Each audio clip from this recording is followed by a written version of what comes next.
Hello and welcome live from New Delhi. You're watching DD India Live, India's voice to the world. I'm Akshay Dongre, coming up in the next 30 minutes.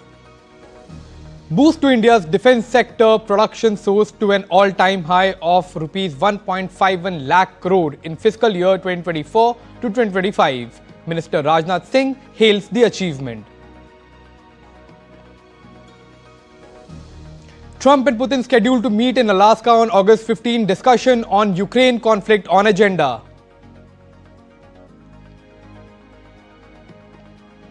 A long 35-year-old conflict ends. Azerbaijan and Armenia sign a US-brokered historic peace deal. Trump hails the accord, says the two South Caucasus nations committed to stop fighting opens up diplomatic tie. Heavy rains bring national capital to a standstill. Over 100 flights delayed, roads waterlogged and traffic disrupted. Red alert issued.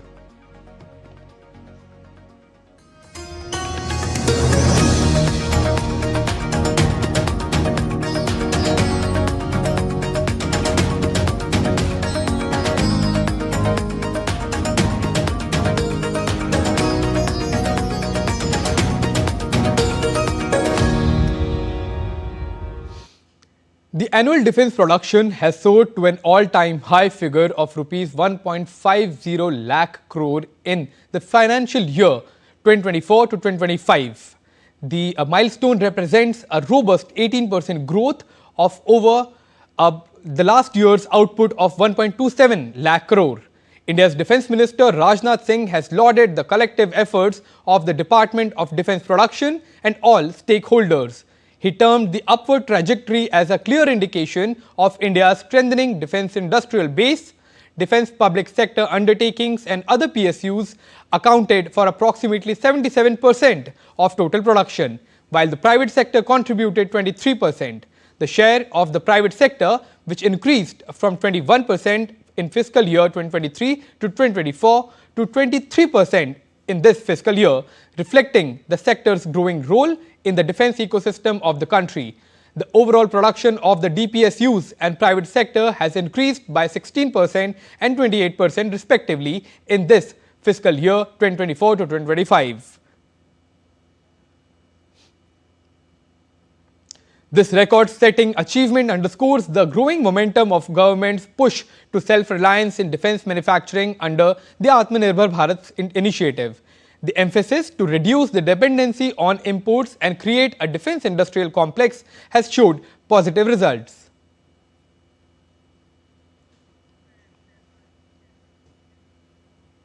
And we are being joined by our correspondent Shubhendu Ghosh on this news. Shubhendu, it's a great news that our defence manufacturing capability has reached this milestone. It's something that the world has rarely seen countries achieving this kind of a pace in such short span of time. So how do you see this development?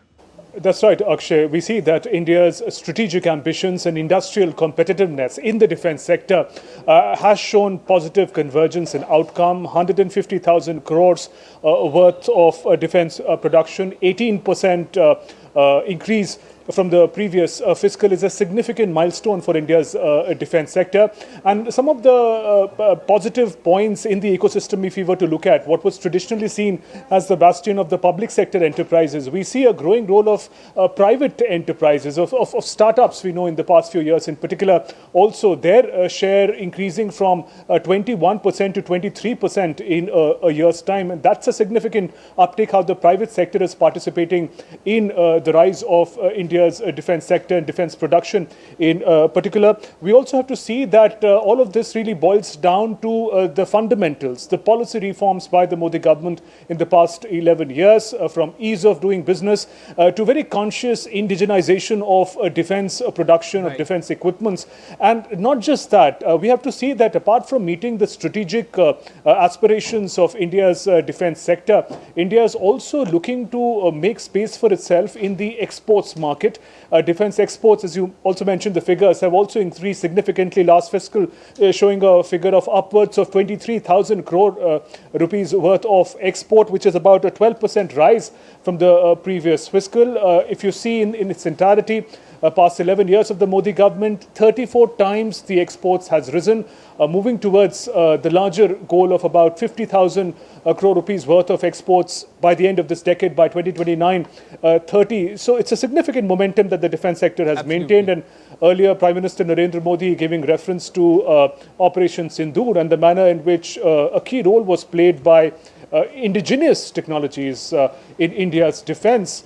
So we see India's defense production action both in the factories and out there in the battlefield as well. Right. Thank you so much, Shubhendu, for that rounded perspective. You're right. From aircraft carriers to missiles to tanks to the advanced drones that we are using can all be manufactured in India, that can be used and can be exported as well. So now let's move on to our next story. Prime Minister Narendra Modi had a telephonic conversation with Russian President Vladimir Putin on Friday. President Putin briefed PM Modi on the latest developments concerning Ukraine. While thanking President Putin for his detailed assessment, Prime Minister Narendra Modi reiterated India's consistent position for peaceful resolution of the conflict. The two leaders also reviewed progress in the bilateral agenda and reaffirmed their commitment to further deepen the special and privileged strategic partnership between India and Russia. Prime Minister Modi invited President Putin to India later this year for 23rd India-Russia Annual Summit as well.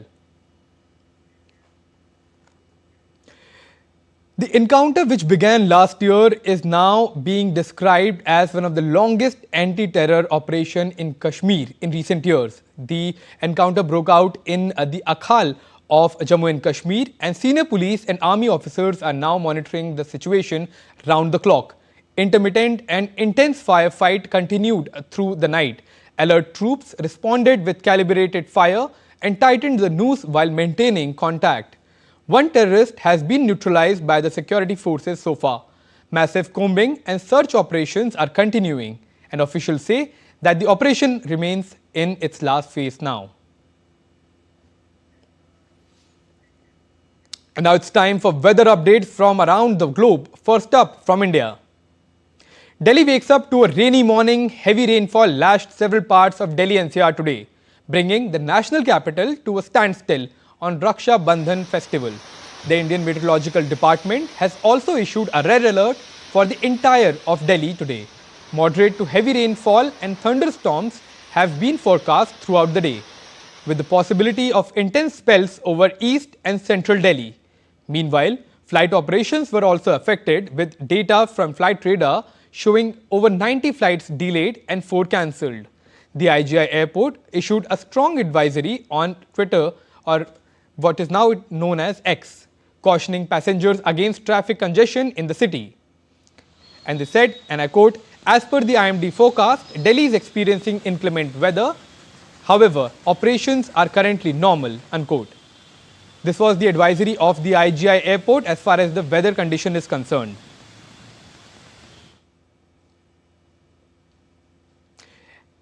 And the Indian Meteorological Department on Friday has also issued a fresh warning for Himachal Pradesh, predicting more rain in the coming days. The Chandigarh-Manali National Highway 21 has been closed again due to landslides in Mandi district, just days after it was reopened after a 40-hour closure. This disruption has stranded commuters and caused significant inconvenience. Heavy rainfall is expected to intensify in Himachal Pradesh from Sunday to Monday, prompting a yellow alert for several districts. Meanwhile, in Uttarakhand, relief and rescue operations are continuing on a war footing in the disaster-affected Dharali area of Uttarkashi district today. Central and state government agencies are engaged in providing relief to the affected and searching for the missing people, as well as restoring basic facilities. So far, more than 600 people have been airlifted to Uttarkashi and Dehradun.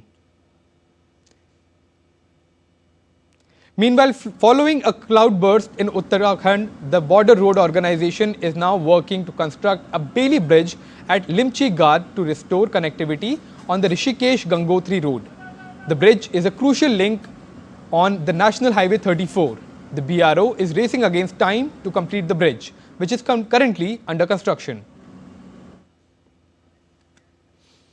And ferocious wildfires tearing across parts of Los Angeles, Greece, Spain and France have forced thousands to flee.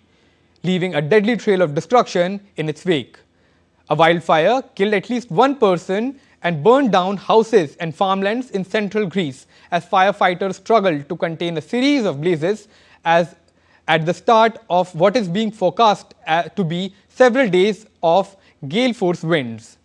11 planes, 12 helicopters and 170 firefighters were deployed around Kerati, 30 kilometers southwest of the capital. And worst wildfires since 1949 have scorched northwestern Spain, killing one woman who ignored the evacuation orders.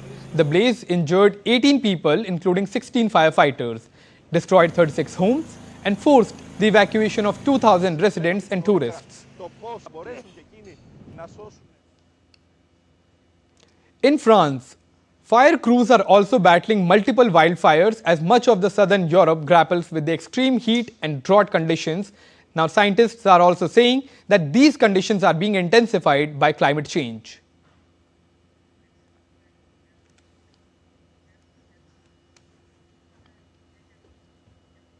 From the grassroots level to global strides, India marks 11 years of governance with an incredible success story celebrated not just here but miles across in New Zealand. Our correspondent Soumya Sharma covers the momentous celebration in Wellington. 11 years, a billion dreams and a nation on the move. We're here at the Indian High Commission in New Zealand where the echoes of Vikasit Bharat can be heard across borders. As India marks 11 years of incredible governance under the vision of Vikasit Bharat Ka Amrit Kal, the Indian High Commission in Wellington, in collaboration with various councils, reflected upon the highlights of these transformative years and India's innovations that have resonated with the Indian diaspora. Ma'am, which policy achievements of the last 11 years do you consider the most transformative? So I must say it is, the policies focused on women's empowerment because every house, the center of the household is the woman, and all these policies, so many of them focusing on women's empowerment is really transforming the, unit of the house, and as such transforming the whole family and the well-being of the family. So, and there are so many policies, like just to name a few, the Digital India, the Skill India, all these are doing so much, so well for the people of India and especially for the youth, I think. If you had to summarize these 11 years of Vikasit Bharat, if you had to use one word for it, what would you call it? I would say it is transformational. So what achievements and what policies in these 11 years do you think have been the most transformative? I think out of this 11 years, I've been living outside India for a greater part of 11 years. The biggest shift I've seen living in New Zealand is we're getting a lot of traction as non-resident Indians, getting recognized on the Indian side and on the non-Indian side as well. Earlier, I think we found it challenging to get table at a seat. Now we are at a good position. We are being considered into discussions. Our inputs are valued, and people are making a conscious effort to get how to get in trade with India. Some ask about programs like Make in India or Viksit Bharat, and what does the Chandrayaan mean? So it's been a holistic growth that we as Indian nationals are experiencing. Which initiative do you feel has made the deepest impact at the grassroots level in these 11 years? I guess being a woman, the very first one that comes to mind is making the life of women in India easy, whether it was through providing free electricity, 300 units, whether it is providing safe travel, whether it is providing insurance, and whether it is providing Beti Bachao, Beti Padhao. There are a number of initiatives related to women, but also I think the digital transformation that country has taken, it is more beneficial to women, in my view, than it is to men. Because women were so far behind in managing their own affairs, managing their own finances. Now They are part and parcel of the system. They are inclusive in digital literacy, and they are inclusive in financial literacy. Well, this celebration held in Wellington is not just a tribute. It's also a testimony of India's progress in motion. This is Soumya Sharma from Wellington for DD India. It's time for a quick break, but still to come on this edition of DD India Live. UNSC to discuss situation in West Asia crisis. India beats Turkmenistan in Under-20 Women's Asia Cup 2026 qualifiers. Indians across the world celebrate Raksha Bandhan, the bond of siblinghood and love.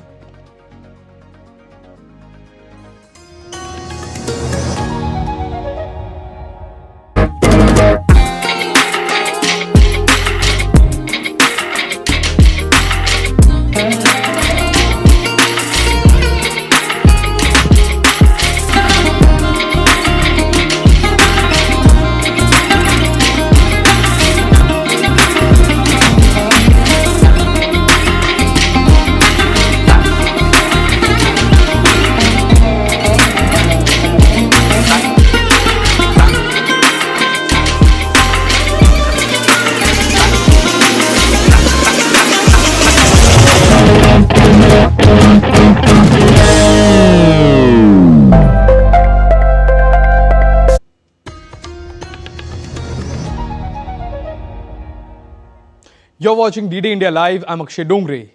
Updates now on Russia-Ukraine conflict. US President Donald Trump will meet the Russian President Vladimir Putin to negotiate an end to the conflict in Ukraine on August 15th in Alaska. At a press conference on Friday at the White House, Trump stated that there will be some exchange of territories for the mutual benefit of both the sides. The US and Russia were aiming to reach a deal to halt the conflict in Ukraine. Trump had threatened to impose new sanctions and tariffs against Moscow and countries that buy its exports unless Russia agreed to end the 3.5 years of conflict. Earlier, Trump's special envoy Steve Witkoff held 3 hours of talks with Putin in Moscow on August 6 that both sides described as constructive. I'll be meeting very shortly with President Putin. It would have been sooner, but I guess there's security arrangements that unfortunately people have to make. Otherwise, I'd do it much quicker. He would too. He'd like to meet as soon as possible. I agree with it. But we'll be announcing that very shortly. Meanwhile, on Saturday, President Volodymyr Zelensky stated that Ukraine could not violate its constitution on territorial issues and said that Ukrainians will not give their land to occupiers. Commenting on Trump's upcoming meeting with Russia's Putin on August 15, Zelensky said Ukraine was ready to real solution that could bring peace. However, he emphasized that any decision made without Kyiv's involvement would be solution against peace. Azerbaijan and Armenia signed a US-brokered peace agreement on Friday at the White House. The leaders of Armenia and Azerbaijan shook hands as they joined President Donald Trump at the White House for a peace summit. The agreement includes US exclusive development rights to a key South Caucasus transit corridor aimed at boosting energy and resource exports. President of Azerbaijan, Ilham Aliyev, expressed confidence that Armenia and Azerbaijan will reconcile and build a peaceful future for the next generation. I'm sure that Armenia and Azerbaijan will find courage and responsibility to reconcile, and also the people will reconcile. We will turn the page of standoff, confrontation and bloodshed and provide bright and safe future for our children. So I'm very happy. Meanwhile, US President Donald Trump stated that the two countries had committed to stop fighting, open up diplomatic relations and respect each other's territorial integrity. Restrictions also had been lifted on defense cooperation between Azerbaijan and the United States. It's a long time, 35 years. They fought, and now they're friends, and they're going to be friends for a long time. But it's a big, beautiful honor to welcome everyone to the White House for this very historic peace summit between Armenia and Azerbaijan. It's really a great thrill for me. I love seeing good people get together, and that's what you have. You have two great leaders. I want to congratulate these two visionary people, Prime Minister Pashinyan and President Aliyev. The United Nations Security Council is set to convene an emergency session on Saturday to discuss Israel's decision to occupy the Gaza Strip, following requests from several member states. Earlier, Israel's Security Cabinet approved a plan proposed by Prime Minister Benjamin Netanyahu to establish military control over Gaza City, a move that has sparked sharp criticism from opposition leaders and heightened concerns over the fate of hostages. Following Israel's decision to occupy Gaza City, the meeting has been endorsed by all members of the Security Council except Panama, which is its current chair. And the US sources noted the UK, Denmark, France, Greece and Slovenia requested the emergency session. Israel's Security Cabinet approved a plan late Thursday to occupy Gaza City in the northern part of the enclave. The final Rendoli Perahera of Kandy Esala Perahera was held with devotion at the temple of the sacred tooth relic, drawing thousands of devotees to the hill town in central Sri Lanka. The grand procession marked the conclusion of the 10-day annual festival on Nikini Poya Day. The temple enshrined the sacred tooth relic of the Buddha, believed to have been brought from India in the 4th century and revered as the living Buddha himself. The Esala Perahera is one of Sri Lanka's most significant religious and cultural events, symbolizing devotion, heritage and preservation of Buddha's rituals that have continued unbroken for over 1500 years.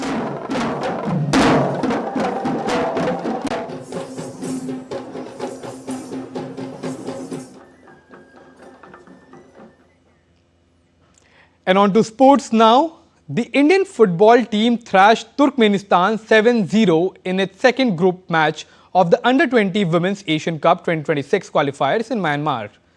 Captain Shubhangi Singh and Sulanjana Raul scored a brace each. The result lifted India, who held Indonesia to a goalless draw in their opening game, to the top position in Group D with 4 points.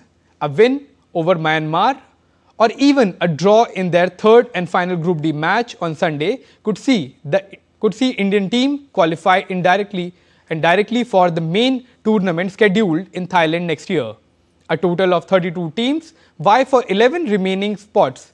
India last played the tournament in 2006 when it was for the under-19 age category.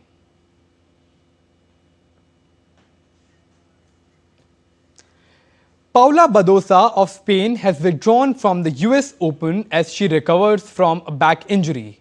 World number 12, Badosa, has suffered a string of injuries, including a chronic lower back issue. Last month, the former world number 2 announced that she would be sidelined for a few weeks due to another back injury. Badosa last played at Wimbledon, where she suffered a first-round defeat. With Badosa's withdrawal, Switzerland's Jill Teichmann will now move into the main draw of the UN Open, where action begins on August 24th. US. President of India Draupadi Murmu expanded her greetings to all fellow citizens living in India and abroad on the occasion of Raksha Bandhan. Raksha Bandhan 2025 is being celebrated across the country today with traditional fervour and emotional warmth. From temples to homes, the spirit of siblinghood has lit up every corner of India. Prime Minister Narendra Modi also extended his best wishes on the occasion of Raksha Bandhan.